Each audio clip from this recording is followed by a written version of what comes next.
Yan, yung financial ko pa yan. Yan yung kubo. So, mamimili ka lang kung yung dito o yung doon na may parang loop type. Oo. Maganda ka rin. 1,000 siya. Good na. Yung sa atin din masikip eh. Sobrang. Ay, alam ko ano. Lodging house din sa sikip. Pero patingin ko ang ano lang yung pwede baka 600. Oo. Ito lang nga sila minimum eh.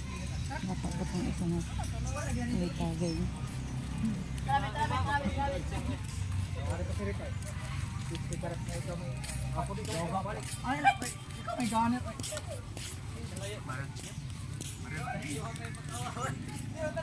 Ang mga baso na Marion, manood.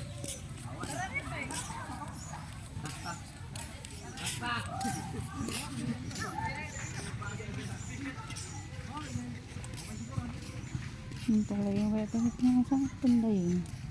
Ha? Yung kinansel ko. Yung nasa tapat siya ng dagat. Oo. Tapos malaki yung space na sila.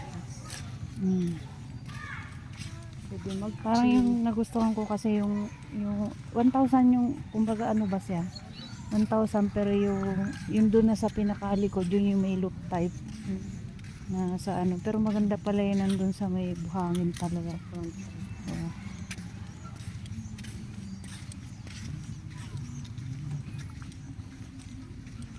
Aso talagang tinalian niya ulit.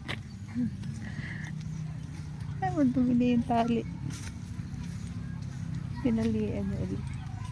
Tinanggal ko nga kasi yung tali dudumi. Wala na, namatay na yung aso ko. Yung malaki? Bakit? Sa edad? Hindi. Nagkasakit? Ano siya, nakagat ng kuto. Ay, Alagang alaga kasi yung kaya pag naganon lang wala. Pabayaan ng konti.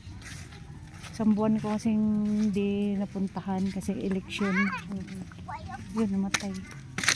Kagat ng kuto. Pina-hospital ko pa. Gumastos pa ako ng 13,000. Wala, patay pa din. Parang hindi naman kasi inaayos ng ano din, vet.